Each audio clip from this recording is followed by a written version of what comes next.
सर्वेभ्यो नमः। देववाणी संस्कृतं यूट्यूब चलदृश्यं प्रति भवतां भवतीनांच हार्दं स्वागतम्। मित्रों, काशिका वृत्ति श्रीमद् वामन जयादित्य विरचिता प्रथमोध्यायः चतुर्थः पादः। आज से हमारा चतुर्थ पाद का आरंभ हो रहा है। 3 पाद आपको पूरे पढ़ा दिए हैं और 80 कक्षाएं 80 क्लासेस हो गई। ठीक है, आज की जो कक्षा संख्या है वो 81तमी 81 में 81 नंबर की क्लास। यदि आप पहली बार इस वीडियो को देख रहे हैं सीरीज की, तो पीछे से क्रमशः पढ़ के आए, तब आपको ये समझ में आएगा। ये सीरीज प्रौढ़ व्याकरण, उच्च स्तर के व्याकरण को पढ़ने वाले पाठकों के लिए तैयार की जा रही है। सामान्य पाठकों के लिए ये सीरीज नहीं, ध्यान रखें। और इस सीरीज को समझने के लिए आपको इस सीरीज में जो पुस्तकें बताई गई हैं वो होना आवश्यक है, तभी आपको इसमें पढ़ाई गई बातें समझ में आएंगी। ये ध्यान रखेंगे, ठीक है। चलिएगा, अब चलते हैं आगे।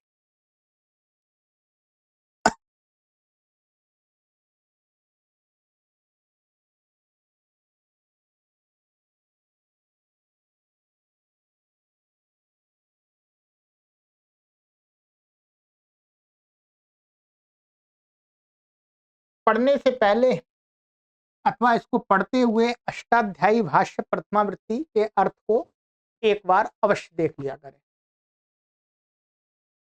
प्रथमाध्यायस्य चतुर्थः पादः। प्रथम सूत्र है आ कडारा दे का संज्ञा। ठीक है, कडाराः कर्मधारये 2-2-38 इति वक्ष्यति। कडारा कर्मधारये, इस सूत्र को आगे चल के महर्षि पाणिनि कहेंगे कहां पर? दूसरे अध्याय के दूसरे पाद का अंतिम सूत्र है ये, कडाराः कर्मधारये। ठीक है, आ एतस्मात् सूत्रावधेर् यदि त ऊर्ध्वमनुक्रमिष्यामः तत्र एका संज्ञा भवतीति वेदितव्यम्। कह रहे हैं आ का अर्थ है आ माने एतस्मात् सूत्रावधि, इस सूत्र को अवधि बना करके यहां से, इतः माने यहां से, यद माने जो, ऊर्ध्वम, ऊर्ध्वम का अर्थ है आगे, ऊपर नहीं है। जब ऊर्ध्वम शास्त्र में हम क्रम से आते हैं तो ऊर्ध्व माने आगे और पृष्ठ माने पीछे। ठीक है, तो ऊर्ध्व माने आगे, ऊर्ध्वम अनुक्रमिष्यामः, इसकी अनुवृत्ति चलेगी। क्या इसको वहां तक ले जाएंगे, यहां तक। तत्र, तत्र माने उस यहां से लेकर के, यहां से लेकर के यहां तक सभी में कहते हैं एका संज्ञा भवती इति वेदितव्य, कि किसी का एक नाम ही होगा, एक समय में एक नाम ही होगा। संज्ञा माने नाम। तत्र एका संज्ञा भवती इति वेदितव्यम, एक ही संज्ञा होती। संज्ञा माने नाम, किसी के एक समय में 2-3 नाम नहीं हो सकते।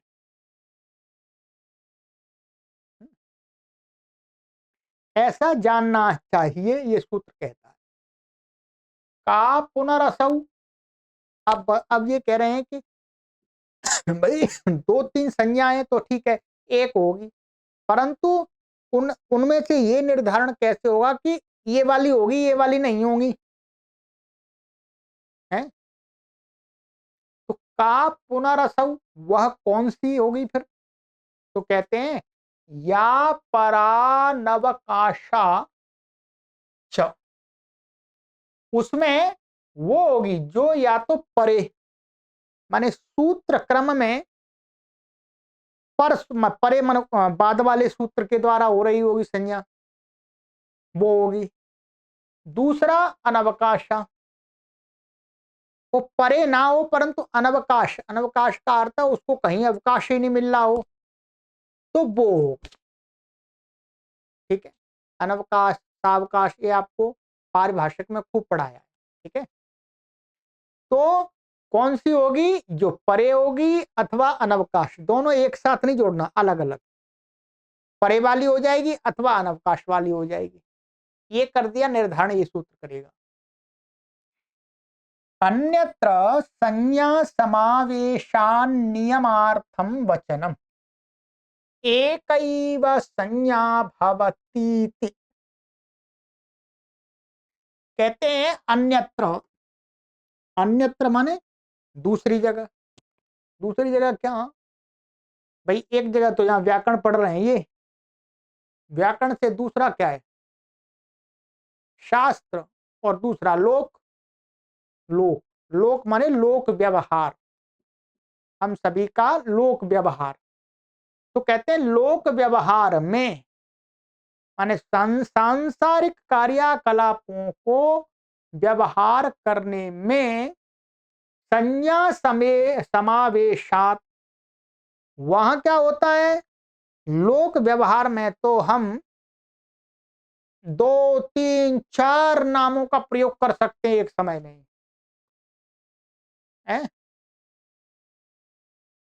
कोई व्यक्ति कई व्यक्ति खड़े हुए हैं, कोई मुझे एक ही समय में, कोई कहे पिता, कोई कहे भाई, कोई कहे पति, कोई कहे पुत्र, कोई कहे मित्र, है?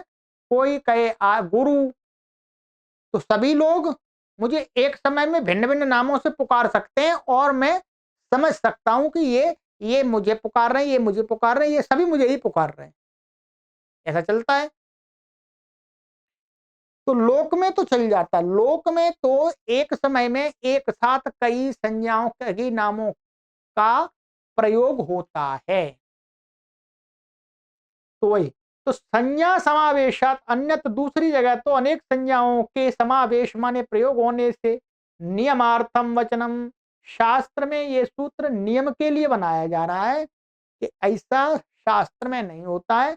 एकैव संज्ञा भवती इति, एक ही नाम होगा एक समय में, किसी का एक ही संज्ञा होगी, जो भी संज्ञाएं व्याकरण में बना की गई है महर्षि पाणिनि के द्वारा। ठीक है, स्पष्ट है। अब कहते हैं जैसे वक्ष्यति ह्रस्वम लघु, ह्रस्वम लघु, ह्रस्वम लघु ये संज्ञा सूत्र है 1 4 10। ये कहता है कि जो एक मात्रक वर्ण होता है ह्रस्व संज्ञक, उसका एक दूसरा नाम और होता है लघु, लघु संज्ञा होती है उसकी। ये संज्ञा सूत्र है, ये ध्यान रखिए।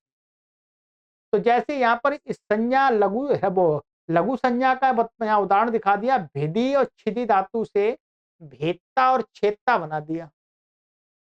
भेद धातु से त्रिच ले आए और यहाँ पर लघु संज्ञा इसकी ई की, छिद की, भिद के ई की और छिद के ई की क्या हो जाएगी? लघु संज्ञा। लघु संज्ञा होने से यहाँ पर क्या हो जाएगा? पुगंत लघु पदस्य से गुण हो गया। अर्थात यहाँ पर भी में ई है, छी में ई है, इसकी केवल एक ही संज्ञा प्राप्त है, क्या? एक समय में लघु संज्ञा। लघु संज्ञा को मान करके कार्य हो जाएगा। ठीक है। अब दूसरा संयोगे गुरु, संयोगे गुरु शिक्षी भिक्षी, तो शिक्षा भिक्षा। अब यहां पर क्या है? संयोगे गुरु, संयोगे गुरु ये कहता है आप पढ़ेंगे कि संयोग परे रहते ह्रस्व वर्ण की गुरु संज्ञा होती है। ह्रस्व वर्ण की होती है, एकमात्र वर्ण की। तो जैसे शिक्षी और भिक्षी धातु हैं, तो इसमें क्या है, शिक्षी भिक्षी में गुरोश्च हलः, क्या हो जाता है, गुरोश्च हलः। तो गुरोश्च हलः से यहां पर क्या हो जाता है, प्रत्यय हो जाता है स्त्रीलिंग का। ये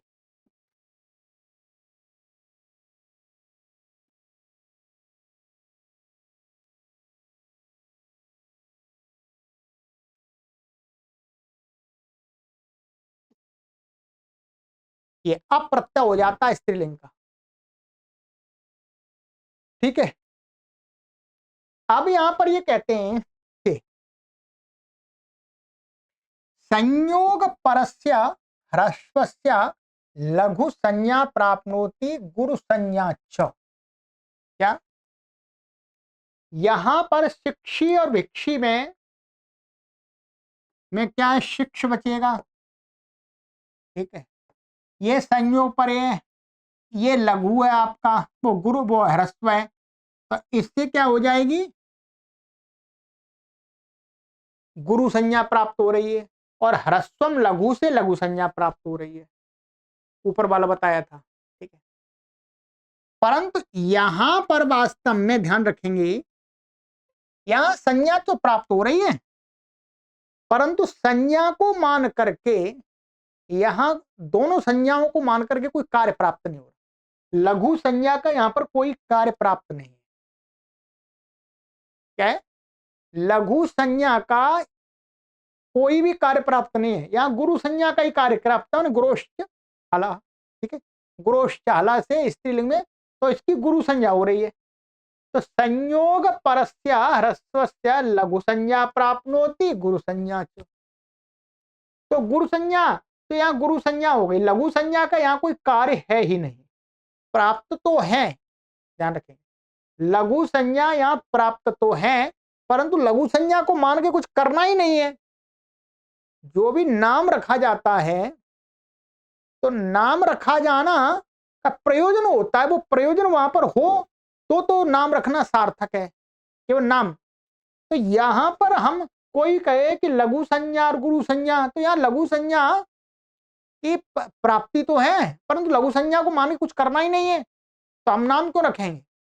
इसलिए यहां पर लघु संज्ञा प्राप्त है और गुरु संज्ञा, तो क्या है, तो परंतु यहां पर गुरु संज्ञा हो जाती है। यहां पर वास्तव में क्या हो जाती है, गुरु संज्ञा। एका संज्ञा संज्ञेति वचनात् गुरु संज्ञैव भवति। एक संज्ञा कहने से यहाँ पर अब लघु और गुरु, तो अब यहाँ पर क्या वास्तव में ये दिखा दिया है कि परा मान करके ये पर सूत्र है, तो यहाँ पर गुरु संज्ञा ही हो जाएगी। परंतु यहाँ पर लघु संज्ञा भी हो जाए तो कोई हानि नहीं है, क्योंकि लघु संज्ञा को मान के कोई काम ही नहीं करना। ये वास्तव में मुख्य उदाहरण नहीं है इसका, एक गुरु संज्ञा को दिखाने के लिए उदाहरण है। ठीक है, तो संयोग परस्य ह्रस्वस्य लघु संज्ञा प्राप्नोति गुरु संज्ञा च। तो यहाँ पर दोनों संज्ञा प्राप्त है, परंतु एका संज्ञा भवति इति वचनात् गुरु संज्ञा भवति। तो इस सूत्र के नियम से एक ही अब नाम रखा जाएगा, कौन सा, परे है संयोग गुरु, तो गुरु संज्ञा हो जाएगी यहाँ। परंतु यहाँ टीकाकारों ने एकदम विस्तार से खोल के बता दिया है कि यहाँ लघु संज्ञा का कोई प्रयोजन नहीं है, यहां पर ये मुख्य उदाहरण नहीं बनता। इस जो आगे पंक्ति आ रही है इसका ये मुख्य उदाहरण नहीं है। यहाँ तो लघु संज्ञा की प्राप्ति हो जावे तो भी कोई गुरु संज्ञा को हानि नहीं है। ठीक है, आगे वाला जो उदाहरण आ रहा है उसमें ये पंक्ति घटेगी, बताएंगे अब। अततक्षत अररक्षत, ये है अततक्षत। ये क्या है, तक्ष धातु का जंत का लुंग लकार का है। सिद्धि आप यहां पर देखेंगे अपने अष्टाध्यायी भाष्य के प्रथमावृत्ति में। ठीक है, ये यहां पर आपको ये अततक्षत कराई थी। ठीक है, ये क्या है, ऋजंत की है। ठीक है, यहां पर पूरी सिद्धि वहीं देखेंगे। यहां पर क्या स्थिति हो जाती है देखिएगा, ये तो अट का है, अट हो गया, और ये अभ्यास का त बचता है, और ये यहाँ पर तक्ष है, और यहाँ पर ये णिच का, मैं एकदम एक साथ लिख दे रहा हूं, णिच का एणी है, और फिर ये यहाँ पर चंग आता है ये, और यहाँ पर ये लुंग आता है। ठीक है, इतना रहता है। णिच का लोप हो जाता है, द्वित्व आदि होकर के ये ऐसा हो जाता है। ठीक है, आ ता तक्ष, और चंग का अ बचेगा, और यहाँ पर इसको तिप का त बचता है। ठीक है, ये त बचता है। अब यहाँ पर क्या है, ये जो वर्ण है ध्यान रखेंगे, यहाँ पर तक्ष का ये अ है, ह्रस्वम लघु से या लघु संज्ञा प्राप्त है। ठीक है, और संयोगे गुरु से गुरु संज्ञा प्राप्त है। ठीक है, यहां पर यदि एक समय में दोनों संज्ञा हो जावे, यदि इसकी लघु संज्ञा भी हो जावे, तो यहां पर अनिष्ट सिद्धि बनने लगेगी, यहां पर अतितक्षत बनने लगेगा, इसमें ई होने लगेगा। कैसे कहते हैं, तन्वल लघुनि चंग परे नग लोपे इत्येष विधिर न भवति। यहां पर क्या है, दोनों संज्ञाएं प्राप्त हैं, दोनों संज्ञाएं प्राप्त हो जावे, तो यहां पर क्या हो जाएगा, लघु संज्ञा को मान करके सन्वन लघुनी चंग परे, ये सूत्र वहां देखिएगा, सन्वत कार्य प्राप्त हो जाएगा। सन्वत कार्य प्राप्त क्या हो जाएगा, इसको अभ्यास के आकार को इकार होने लगेगा सन्यतः से। ठीक है, क्या सन्यतः से इकार होने लगेगा, तो अतितक्षर बनेगा गलत। तो हमें यहां पर लघु संज्ञा नहीं करनी है, रुकेगी कैसे जी। तो अब यहां पर लघु और गुरु संज्ञा प्राप्त है, लघु संज्ञा प्राप्त है ह्रस्वम लघु से, गुरु संज्ञा प्राप्त है संयोग गुरु से, तो अब यहां पर टकराव हो रहा है। ठीक है, यदि इसकी गुरु संज्ञा कर देते हैं तो ये सूत्र नहीं लगता है, और यहां पर इसकी लघु संज्ञा कर देते हैं तो ये सूत्र लग जाएगा। ठीक है, ध्यान रखेंगे, अर्थात गुरु संज्ञा को मान करके भी यहां पर प्राप्ति है कुछ की, चाहे वो बेशक निषेध रूप की प्राप्ति हो, और लघु संज्ञा को मान करके भी कार्य की प्राप्ति है। तो कहते हैं अब यहां पर कौन सा हो, कौन सी संज्ञा हो, तो अब ये नियम करेगा, इन दोनों सूत्रों में पर वाली ये गुरु संज्ञा होगी, लघु संज्ञा नहीं होगी। लघु संज्ञा नहीं होगी तो इसकी क्या होगी, संयोगे गुरु से गुरु संज्ञा होगी, गुरु संज्ञा होने से क्या हो गया, सन्न लघुनी, अब ये लघु है ही नहीं, ये गुरु है, इसलिए यहां पर सन्वत कार्य नहीं होगा, सन्यतः से इत्व नहीं होगा, इष्ट सिद्धि बन जाएगी। इसी प्रकार से रक्ष धातु है ये, आरा रक्षक। सिद्धियां आपको विस्तार से पूरा अष्टाध्यायी भाष्य प्रथमावृत्ति में समझाई थी, सिद्ध वहां पर भी बताई। ठीक है, तो मुख्य उदाहरण वास्तव में इसका ये है, ये अष्टाध्यायी भाष्य में भी आपको समझाया था। ठीक है,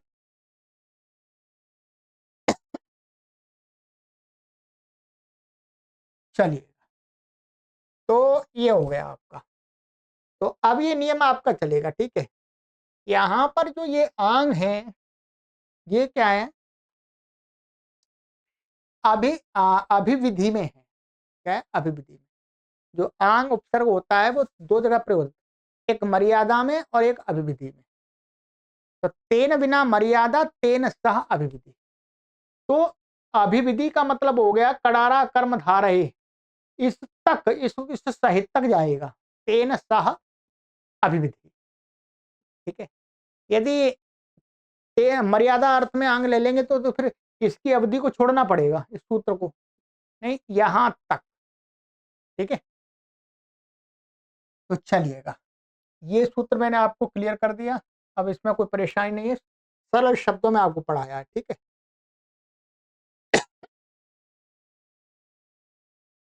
तो ये सूत्र आपका परिभाषा सूत्र है। ठीक है, नियम बनाएगा, नियम करेगा। आइए,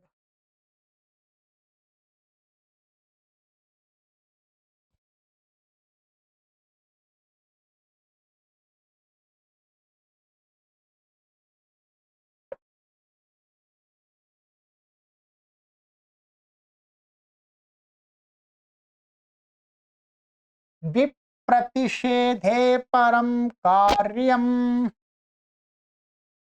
तुल्य बल विरोधो विप्रतिषेध, विप्रतिषेध को खोल रहे हैं, तुल्य बल वालों का विरोध होना, समान बल वालों का विरोध ही क्या होता है, विप्रतिषेध। यत्र द्वौ प्रसंगावन्यार्थवेकस्मिन् युगपत् प्राप्नुतः स तुल्य बल विरोधो विप्रतिषेधः।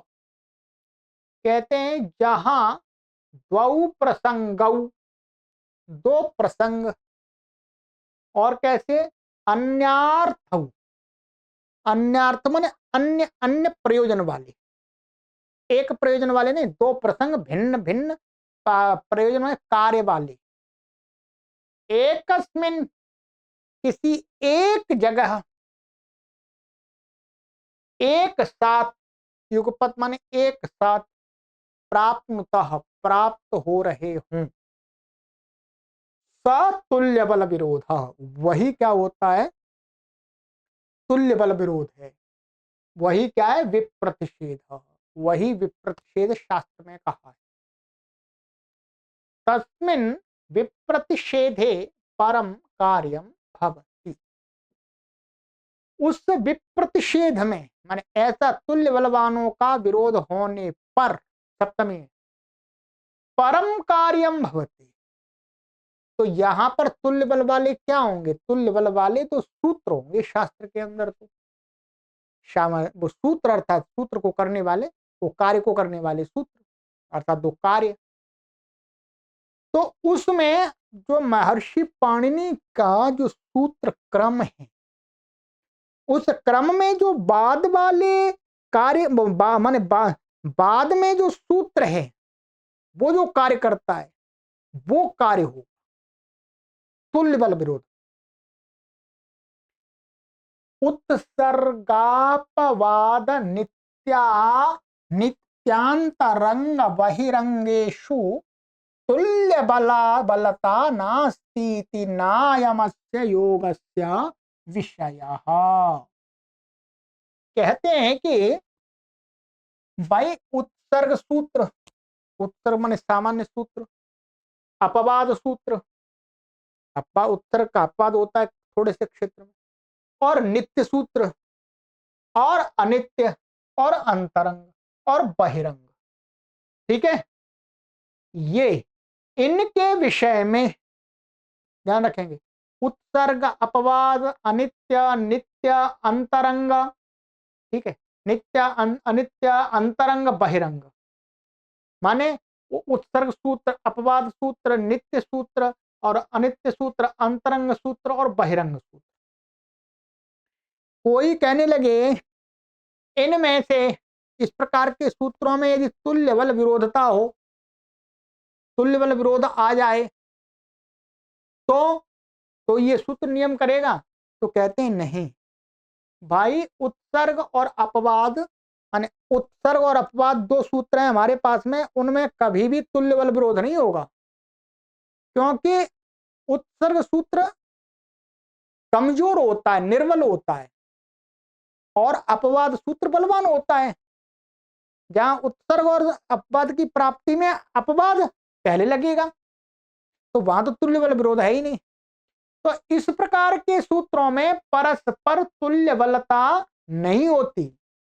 यहां तो उत्सर्ग से अपवाद बलवान है, अपवाद से नित्य बलवान है, नित्य से अब या नित्य और अनित्य अंतरंग बहिरंग ये आपस में बलवान है।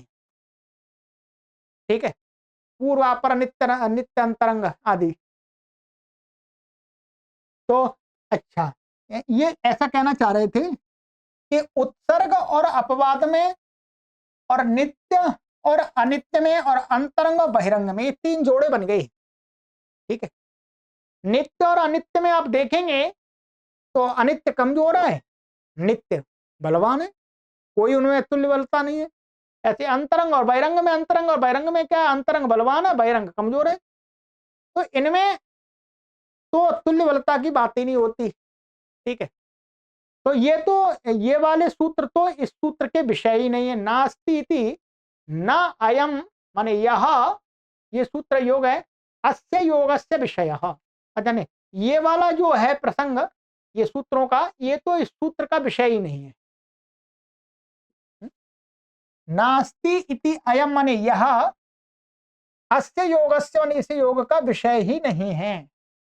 माने इन वाले में उत्तर अपवाद में इसकी कोई आवश्यकता नहीं है, नित्य अंतरंग में कोई आवश्यकता नहीं है, अंतरंग बहिरंग में कोई आवश्यकता नहीं, वो तो अपने आप ही निपटारा कर लेंगे, मैं बता दिया विधि। पूर्वापर नित्य अंतरंग इत्यादि में बलवान बताया परिभाषा में। बलवतैव तत्र भवितव्यम, क्योंकि इनमें तो बलवान के द्वारा ही कार्य हो रहा है। बलवतैव तत्र भवितव्यम, वहां बलवान के द्वारा ही कार्य हो जाएगा। मैंने अंतरंग बहिरंग में अंतरंग बलवान है तो उसके द्वारा कार्य होगा, उत्तर अपवाद में अपवाद बलवान है, अपवाद के द्वारा कार्य होगा। ठीक है, अब बताते हैं। अप्रवृत्तौ पर्यायेण वा प्रवृत्तौ प्राप्तायाम वचनम आरभ्यते। अप्रवृत्तौ, भाई दो बलवान आ गए सूत्र, वो कहे मैं करूंगा, वो कहेगा मैं करूंगा, दोनों बराबर के हैं। तो भाई दोनों बलवान हैं, एक साथ तो नहीं कर सकते और अलग अलग भी नहीं कर सकते हैं। वो कहे मैं करूंगा, वो करूंगा, तो दोनों टक्कर हो जाएगी। तो अप्रवृत्ति अर्थात दोनों चुपचाप खड़े रहेंगे, कोई नहीं करेगा। ऐसी स्थिति में अप्रवृत्त, अथवा पर्यायण व प्रवृत्त, अथवा कोई दूसरा व्यक्ति आ जाए, तीसरा दूसरा तीसरा कहे भैया ऐसा करो, नंबर से कर लो, पहले तुमका एक बार ये करेगा, एक बार ये करेगा, तो पर्याय से प्रवृत्ति हो, ये भी विषय हो सकता है तुल्य बल वालों का।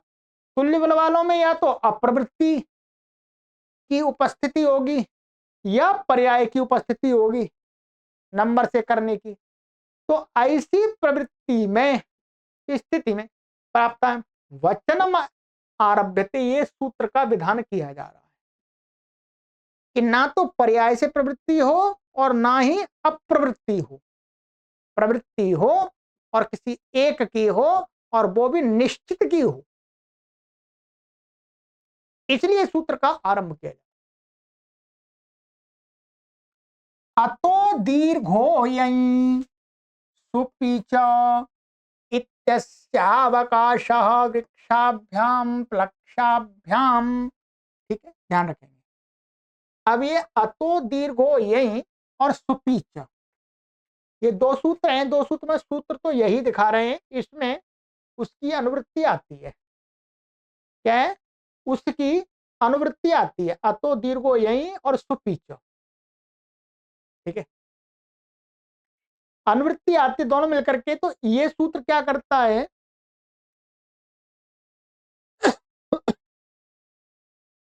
यहां पर वृक्षाभ्याम प्लक्षाभ्याम में क्या कर देता है, ये दीर्घ कर देता है।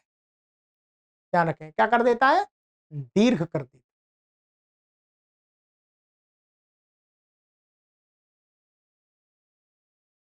वृक्ष, वृक्ष यहाँ वृक्ष है, तो यहां पर ये सूत्र लग गया, सुपीच दीर्घ हो गया, ये वृक्ष से वृक्षाभ्याम, ये सुप मिलेगा आपको अकारांत अंग को। ठीक है, अब बहुवचने झल्लेत,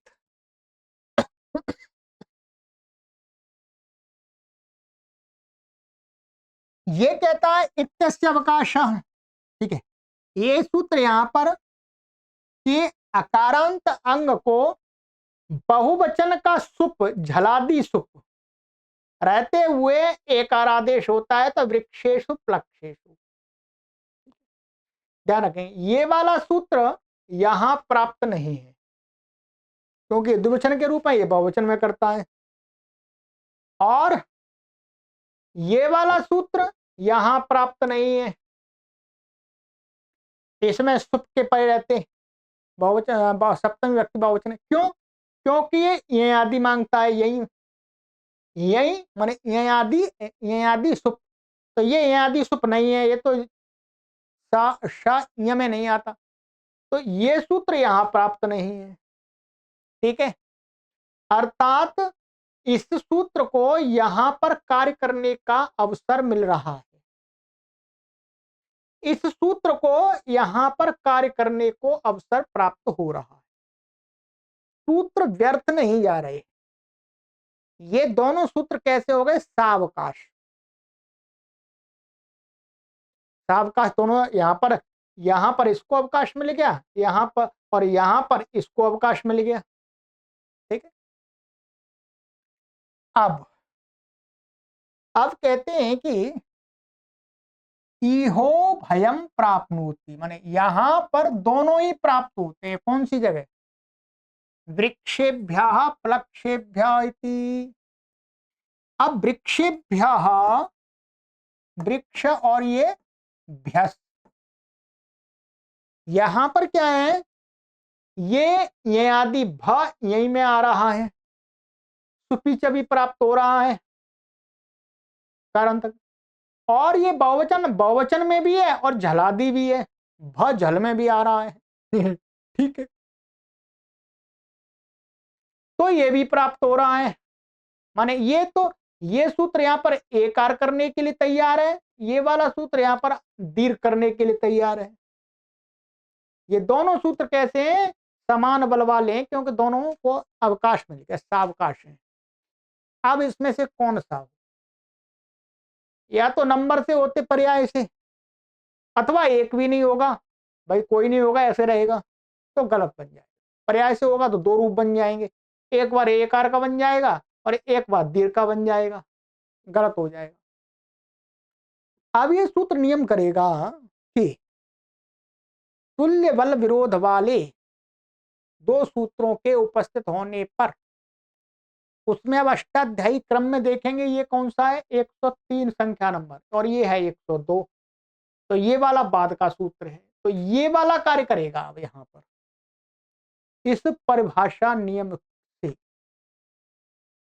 तो वृक्षेभ्य प्लक्षेभ्य से एकार हो जाएगा। परम भवति विप्रतिषेधेन, विप्रतिषेध माने तुल्य बल विरोध में इस विप्रतिषेध नियम से क्या हो जाएगा? पर वाला हो जाएगा, माने बहुवचन झल्लेत वाला हो जाएगा।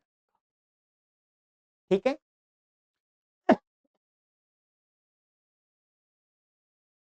अभी आपको समझना है। ठीक है, चलिए,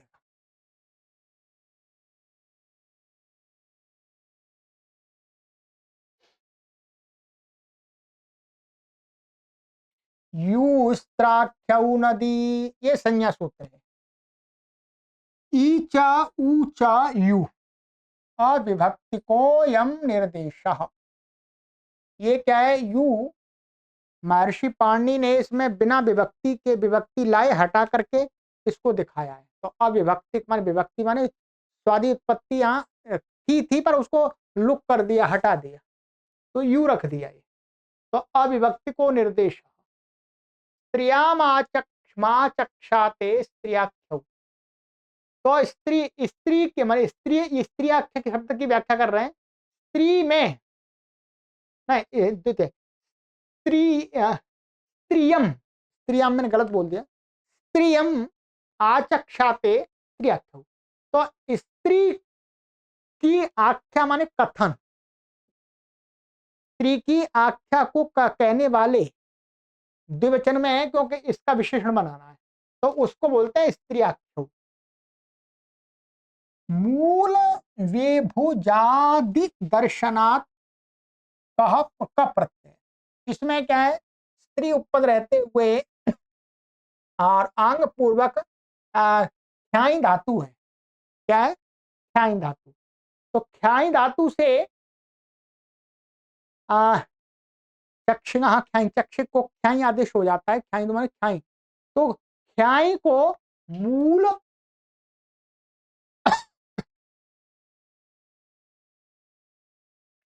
ये वार्तिक है, मूल विभुजादिभ्य ये दर्शनात्, इस वार्तिक से क प्रत्यय हो जाता है।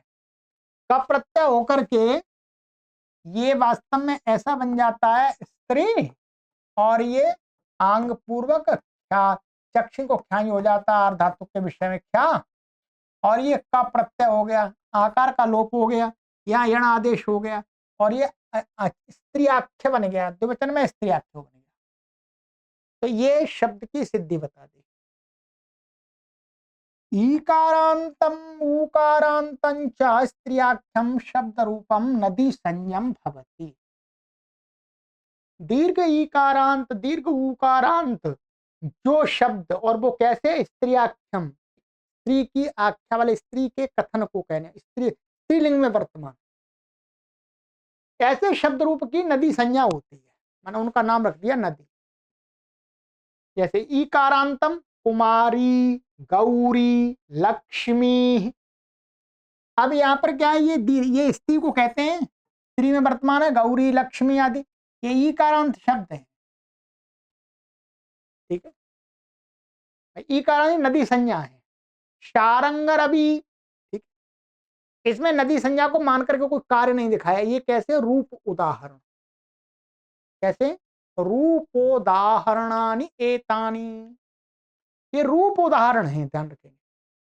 बस इनका दिखाया ईकारांतीय शब्द, इनके नदी संज्ञा है। ठीक है, ऊकारांतम, इसमें तो लक्ष्मी में ये तो वास्तव में उणादि में ही ई प्रत्यांत है, इसलिए यहाँ पर विसर्ग का लोप नहीं होता। ठीक है, ये गीप नहीं है, ध्यान रखेंगे, गीप गीश नहीं है, इसलिए यहाँ पर विसर्ग रहेगा। दूसरे तो कोई गीप है, कोई गीश है, कोई गीन है। ऊकारांत ब्रह्म बंधु, यवागु, ठीक है, ये ऊकारांत है स्त्रीलिंग के, तो इनकी नदी संज्ञा हो गई। तो ये क्या है, ये भी रूप उदाहरण है, बस रूप मात्र दिखाया शब्द, ये ईकारांत उकारांत। यू इति किम, तो भाई यू, यू माने ईकार उकार है, मात्रे दुहित्रे, ये मातृ और द्विहित्री शब्द है, स्त्रीलिंग को, स्त्रीलिंग इनका आख्या है, इनकी स्त्रीलिंग में है, स्त्रीलिंग को कहते हैं, स्त्री को कहते हैं, परंतु ये ईकारांत उकारांत नहीं है, इसलिए यहाँ पर नहीं होगी, इनकी नदी संज्ञा नहीं हुई। सीधी बात है, इतना दिखाना है। नदी संज्ञा नहीं हुई तो नदी संज्ञा कोई कार्य भी नहीं हुआ। स्त्रियाख्याविति किम, स्त्रियाख्यो, ये क्यों पढ़ा सूत्र में, तो ग्रामणी सेनानी हलपूहु। अब क्या है, ग्रामणी सेनानी ये दीर्घ ईकारांत शब्द हैं, खलपू, खलपू ये भी दीर्घ उकारांत शब्द है, परंतु ये पुल्लिंग को कहते हैं। ग्रामणी का अर्थ होता है गांव का प्रधान पुरुष, सेनानी माने सेना में जो वर्तमान पुरुष, स्त्री नहीं, ये पुरुष को कहने हैं, तो दीर्घ ईकारांत उकारांत। ऐसे खलपू, खलपू उस व्यक्ति को कहा जाता है उसमें प्राचीन समय में जो सफाई आदि का काम करते थे, उनको खलपू कहा जाता था। तो ये कहा इन्होंने खलपू, ठीक है। तो ये स्त्री की आख्या में नहीं है, बेशक ईकारांत उकारांत बनेगा तो इसकी नदी संज्ञा नहीं होगी। आख्या ग्रहणम किम, भाई आख्या ग्रहण क्यों किया, यहाँ पर स्त्री बोल देते केवल, तो कहते हैं शब्दार्थे स्त्रीत्व, स्त्री शब्दार्थे स्त्रीत्वे एव यथा स्यात् पदांतराख्ये मा भूत, कि जो शब्द है, जो मूल शब्द है वो स्त्री के अर्थ में वर्तमान होना चाहिए, है? शब्दार्थे स्त्रीत्व, माने शब्द का जो अर्थ स्त्रीत्व होने पर ही, जो शब्द है उसका अर्थ ही स्त्रीत्व होना चाहिए। उस शब्द का अर्थ स्त्रीत्व नहीं है, किसी दूसरे के द्वारा स्त्रीत्व आ रहा है तो नहीं होगा। तो शब्दार्थ है स्त्रीत्व एवं यथा स्यात्। ठीक है, जो शब्द है उसका अर्थ ही वास्तव में स्त्रीत्व हो। ठीक है, उसमें होवे पदांतराख्य, किसी दूसरे वाक्य में किसी दूसरे पद के द्वारा उस शब्द में स्त्रीत्व लाया जा रहा है, उसमें नदी संज्ञा ना हो, इसलिए कहा है। तो इसका उदाहरण यहां पर दिया है, जैसे ग्रामण्यई स्त्रियई। ठीक है, अब ये क्या है, ये यहां पर मूल शब्द है ग्रामणी, और यहां पर ये शब्द है स्त्री, ध्यान रखेंगे। अब यहां पर जो गांव की प्रधान यदि कोई स्त्री है, वहां तो पुरुष को कह रहा था, वो शब्द है वो स्त्री पुरुष किसी विशेष के लिए नहीं बनता, वो पुरुष को भी कहता है स्त्री को भी कहता है। ठीक है, तो यहां पर ग्रामणी, ग्रामणी कहा, परंतु ये जो स्त्री स्त्री शब्द का यहां प्रयोग हो रहा है, इसके कारण से ये जाना जा रहा है इसमें स्त्रीत्व आ रहा है, इसका अपना अर्थ स्त्रीत्व नहीं है। जैसे ये बनाया कुमारी, गीप आया इसमें स्त्रीत्व के, स्त्री के अर्थ में। ठीक है, ऐसा यहां ग्रामणी में जब शब्द की सिद्धि करते हैं, ग्रामम नयति ग्रामणी, उसमें नहीं होता। तो इस शब्द का वास्तव में स्त्रीत्व अर्थ नहीं है स्त्री, इस शब्द के द्वारा इसमें स्त्रीत्व लाया जा रहा है कि स्त्री स्त्री, ग्रामण्य ग्रामण्य स्त्री, माने गांव की प्रधान स्त्री के लिए चतुर्थी का प्रयोग दिया। ठीक है, तो इसलिए यहां पर इसकी नदी संज्ञा नहीं होगी, इसकी तो हो जाएगी, ये तो स्त्री स्वयं शब्द स्त्री है स्वयं, परंतु इसमें जो स्त्रीत्व की प्रतीति हो रही है तो वो इस शब्द के द्वारा हो रही है, पदांतर के द्वारा, पदांतराख्य, दूसरे पदांतर की आख्या से आया है, इसलिए इसकी नदी संज्ञा नहीं होगी, नदी संज्ञा इसकी नहीं हुई है, इसलिए यहां पर कोई भी आटष्ट आदि से कुछ भी कार्य नहीं हुआ है, ना आर्नद्य आदि से आट आदि कोई कार्य नहीं हुआ, ये ऐसा ही हो गया, यहां पर हो गया है। ठीक है, आर्नद्या से यहां पर तो आट आदि जो होते हैं वो हो जाते हैं, याडापह या आर्नद्याह। ठीक है, यहां पर कुछ नहीं हुआ तो यणादेश हो गया, छुट्टी। ठीक है, ऐसे खलप हुए स्त्री, माने सफाई करने वाली स्त्री, उसके लिए, तो ऐसे खलपू शब्द है तो ये स्वयं में स्त्री स्त्री अर्थ वाला नहीं है। नदी प्रदेशाः, नदी नदी संज्ञा का प्रयोग कहाँ कहाँ होता है, तो कहते हैं आण नद्याः इत्येवम् आदयः इत्यादि। आपको ये बस ये इसी को थोड़ा सा 2-3 बार आप इतने भाग की वीडियो को देखिएगा, इस यहाँ से इसको समझ लेना है, समझ में आ रहा होगा ना, क्योंकि यहाँ तो ये सीधे ये स्त्रीलिंग में वर्तमान है, ये सीधे सीधे यहाँ पर ये भी, परंतु यहाँ पर ये जो शब्द है इसमें जो स्त्रीत्व की प्रतीति हो रही है वो इस शब्द के द्वारा हो रही है, इसमें इसके द्वारा हो रही है, इसलिए पदांतराख्य है, दूसरे पदांतर के द्वारा इसमें स्त्रीत्व कहा जा रहा है। यदि आप यहाँ पर मानिएगा इसको हटा देंगे, इतना कहेंगे तो पुरुष की ही प्राप्ति होगी, पुरुष की ही प्रतीति होगी, ये ध्यान रखेंगे। ठीक है, चलिए, तो समय हो गया है आपका, ये नदी संज्ञा हो गई। अब नदी संज्ञा का निषेध चलेगा, विकल्प चलेगा, उसको आगे की कक्षा में ही देखेंगे। ठीक है, आज 3 सूत्र हमने कर लिए, इन सूत्रों को अच्छी प्रकार से समझ लीजिएगा। ठीक है, और सिद्धियां अष्टाध्यायी भाष्य में प्रथमावृत्ति में देखनी। सर्वेभ्यो नमः।